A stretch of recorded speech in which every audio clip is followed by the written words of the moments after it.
Hello दोस्तों, cancer के patients को अक्सर भूख नहीं लगती है, एनोरेक्सिया हो जाता है जो कि एक इंपॉर्टेंट समस्या होती है।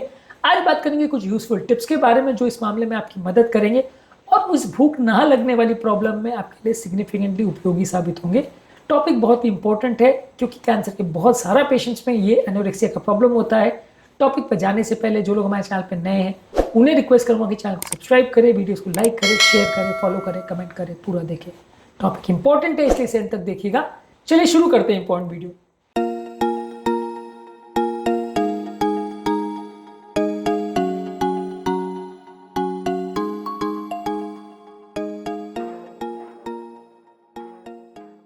सबसे पहले कैंसर पेशेंट को छोटी छोटी मात्रा में बार बार खाना खाना चाहिए।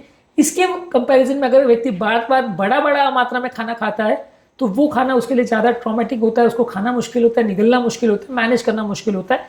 इसलिए सेम अमाउंट में खाना जो वो खा रहा है बड़ी मील में, उसको डिवाइड करके हर 2-2 घंटे में खाना खा सकता है। मान लीजिए अगर आप 6 रोटी खाते हो तो उसके बदले हर 1 घंटे में आप 1-1 रोटी खा सकते हो या हर 2 घंटे में 2 रोटी खा सकते हो।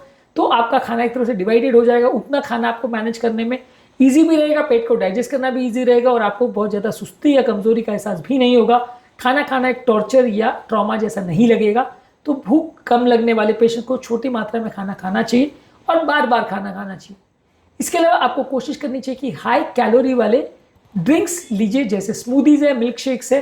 इसके अलावा आप न्यूट्रिशन सप्लीमेंट्स ले सकते हैं जो आपको ज़्यादा मात्रा में कैलोरी और आपकी न्यूट्रिएंट नीड्स को फुलफिल करे। तो आप कोशिश कर सकते हैं कि high calorie nutrient dense food लीजिए ताकि बाई चांस अगर पेशेंट कम भी खा रहा है तो भी उसके शरीर की जितनी कैलोरी रिक्वायरमेंट्स है वो सब लगभग पूरी हो जाए और पेशेंट को बहुत ज़्यादा खाना खाने के लिए ऐसा नहीं हो कि उतनी न्यूट्रिशनल रिक्वायरमेंट को पूरा करने के लिए उसको 10 बार खाना खाना पड़े।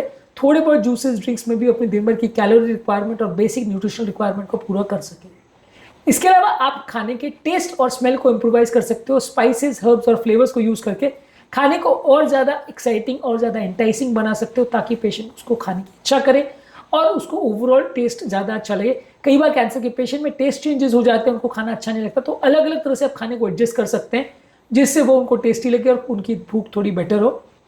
कैंसर के मेडिसिन से और कैंसर की ट्रीटमेंट स्ट्रैटेजी दोनों से लोगों की कई बार भूख मर जाती है। तो ओवरऑल अलग अलग पैटर्न से आप खाने के फ्लेवर को चेंज करेंगे तो इससे लोगों की भूख बेटर होगी और उनकी न्यूट्रिशन रिक्वायरमेंट्स बेटर पूरी होंगी। इसके अलावा आप कुछ न्यूट्रिशन सप्लीमेंट्स ले सकते हैं, कुछ न्यूट्रिएंट्स ले सकते हैं जो आपके खाने को कन्वीनियंट और पैलेटेबल बनाता है। इसको भी आपको लेने से आपकी ओवरऑल हेल्थ बेटर होगी और ओवरऑल आपको ज़्यादा वीकनेस नहीं होगी, ज़्यादा कैंसर के एनोरेक्सिया से आपको साइड इफेक्ट्स नहीं होंगे। इसके अलावा आप कुछ एपेटाइट स्टिमुलेंट ले सकते हैं जैसे मेजिस्ट्रोल एसीटेट, ड्रोनाबिनॉल और कॉर्टिकोस्टेरॉइड्स या डेक्सामेथासोन वगैरह जो कॉर्टिकोस्टेरॉइड्स आते हैं। ये आपकी भूख को कई बार इंप्रूव करते हैं। कैंसर के पेशेंट्स में आपको अगर भूख नहीं लग रही है तो इसका प्रयोग करने से आपको थोड़ा भूख लग सकती है। इसके अलावा कुछ नौजिया या उल्टी को कम करने के लिए दवाई ले सकते हैं क्योंकि कैंसर के पेशेंट्स में बहुत ज़्यादा उल्टी होना या उल्टी जैसा लगता है जिसकी वजह से लोग कई बार खाना नहीं खा पाते हैं। तो एंटी नौजिया मेडिसिन लेने से भी, उल्टी को कम करने वाली दवाओं को लेने से भी कई बार भूख बेटर होती है। क्योंकि कई बार क्या है, लोग इस वजह से खाना नहीं खाना चाहते कि जैसे ही खाना खाते तुरंत उल्टी हो जाती है, उनको और ख़राब लगता है। तो उस एहसास को कम करने के लिए आप नौजिया या वॉमिटिंग को ही कम कर देंगे तो पेशेंट को बेटर लगेगा, वो खाना खा पाएगा। कई बार लोगों को पेन एक इंपॉर्टेंट फैक्टर लगता है। कई बार खाना खाने के दौरान या उसके टाइम पर उनको हाथ पाँव में या अन्न नली में या मुंह में बहुत ज़्यादा दर्द होता है जिसकी वजह से लोग नहीं खा पाते। तो पेन को कम करने के लिए आप कुछ ऐसी दवाइयाँ दे सकते हो जिससे कि उनको भूख बेटर लगे और वो पेन कम रहेगा तो उल्टा वो थोड़ा खाना खा पाएंगे। तो पेन को सप्रेस करने के अलग से आप दवाइयाँ दे सकते हैं और ऐसी दवाइयाँ चूज़ करिए जिसमें थोड़ा सा साइड इफेक्ट्स कम हो और उनका ओवरऑल खाना खाने का कैपेसिटी थोड़ा बढ़ जाए। इसके अलावा कई बार लोगों को साइकोलॉजिकल प्रॉब्लम्स होते हैं जिससे भूख मर जाती है। तो डिप्रेशन अगर है तो उसका ट्रीटमेंट करिए, एंग्जाइटी है तो उसका ट्रीटमेंट करिए। इसमें पेशेंट को साइकियाट्रिस्ट से मिलवाइए, उसका काउंसलिंग करवाइए, लोगों से बात करिए, उनकी प्रॉब्लम्स को समझिए, उनकी प्रॉब्लम्स का निवारण करिए। और पेशेंट को आप सपोर्ट ग्रुप्स बनवा सकते हो जहाँ पे उसी तरह के कैंसर पेशेंट से या उसी तरह के बीमारी से पीड़ित लोगों से वो इंटरेक्ट कर सकता है, डिस्कस कर सकता है, अपनी प्रॉब्लम को सामने रख सकता है, उनसे टिप्स और ट्रिक्स ले सकता है। तो इससे भी लोगों का डिप्रेशन कम हो जाता है, लोग अकेला नहीं फील करते, तो इससे भी उनको फ़ायदा मिलता है। इसके अलावा एक होलिस्टिक अप्रोच होना चाहिए जहाँ पे पेन मैनेजमेंट, न्यूट्रिशन मैनेजमेंट और साइकोलॉजिकल प्रॉब्लम्स को मैनेजमेंट करने वाले एक्सपर्ट्स साथ में मिलकर पेशेंट का ध्यान रखें तो ज़्यादा अच्छा है। कुछ लोगों को अगर न्यूट्रिशन का फिर भी प्रॉब्लम है और अन्न नली के कैंसर वगैरह जैसे खाना नहीं खा पा रहे हैं तो उनको एंट्रल या पेरेंट्रल न्यूट्रिशन देना पड़ता है, यानी ट्यूब डाल के खाना देना पड़ता है या इंजेक्टेबल सलाइन के द्वारा, मतलब इंजेक्शन द्वारा जो खाना या फूड प्रोडक्ट्स दिए जाते हैं वैसे लोगों की न्यूट्रिशन रिक्वायरमेंट को पूरा करना पड़ता है। यदि कोई बिल्कुल ही नहीं खा पा रहा या कुछ दिनों के लिए उसकी एपेटाइट बिल्कुल मर गई है, तो इस प्रॉब्लम को टाइड ओवर करने के लिए आप इसका प्रयोग कर सकते हैं। इसके अलावा कैंसर के पेशेंट्स में आप इसको मॉनिटर कैसे करेंगे? आप कैंसर के पेशेंट्स का डेली उसका इफेक्टिवनेस कैसा चल रहा है थेरेपी, उसकी डेली बेस पे मॉनिटरिंग करेंगे। उसका वेट लॉस वगैरह बहुत ज़्यादा तो नहीं हो रहा, उसके लिए रेगुलर वेट चेक्स करेंगे।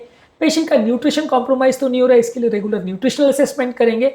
और जो भी अगर प्रॉब्लम आ रही है उसके हिसाब से उसकी एपेटाइट चेंज और उसकी कंडीशन के हिसाब से उनके कैंसर स्पेशलिस्ट और न्यूट्रिशन स्पेशलिस्ट को कम्युनिकेट कर सकते हैं, जिससे कि पेशेंट की ओवरऑल कंडीशन में अगर कुछ भी बिगाड़ हो रहा है तो उसे मैनेज किया जा सके। तो रेगुलर मॉनिटरिंग इस मामले में ज़रूरी है हर एस्पेक्ट के लिए। पेशेंट का अगर वजन कम हो रहा है, न्यूट्रिशन कॉम्प्रोमाइज़ हो रहा है या डेफिशिएंसी डिजीज उसको हो रहे हैं, तो इसको प्रॉपर वे में आप मैनेज कर सकते हैं। कैंसर के लिए कौन कौन से खाद्य पदार्थों में प्रोटीन, विटामिन, मिनरल मिलता है, ये सारी चीज़ों पर हमने ऑलरेडी वीडियोस किए हैं। इन वीडियोस को आप ज़रूर चेकआउट कर सकते हैं। इसके अलावा कैंसर के पेशेंट में एनोरेक्सिया में फोकस करने से उनकी क्वालिटी ऑफ लाइफ भी इंप्रूव होती है, उनका ओवरऑल वेट गेन भी बेटर होता है। खासकर उन लोगों को जिनको एडवांस कैंसर होता है, वैसे लोगों में अगर वो अपने एनोरेक्सिया या भूख लगने की प्रोसेस पर फोकस करते हैं तो उनकी ओवरऑल लाइफ बेटर हो जाती है, उनको कंपेरेटिवली बेटर लगता है। और ऐसे व्यक्ति के एंड ऑफ लाइफ कंडीशन पर भी आपको फोकस करनी चाहिए, जहाँ पे आप अगर पेशेंट की न्यूट्रिशनल रिक्वायरमेंट्स को मीट नहीं कर पा रहे हो तो उनकी दूसरे तरीके से आपको फीडिंग करनी पड़ेगी। ओवरऑल उनकी कंडीशन को सुधारने का प्रयास करना पड़ेगा। जैसे जैसे पेशेंट की कंडीशन बिगड़ते जाएगी, उसके खाने की और अपनी कंडीशन को मेंटेन करने की कैपेसिटी कम होते जाएगी, तो वो सारी चीज़ों पे आपको मैनेज और मेंटेन करना पड़ेगा।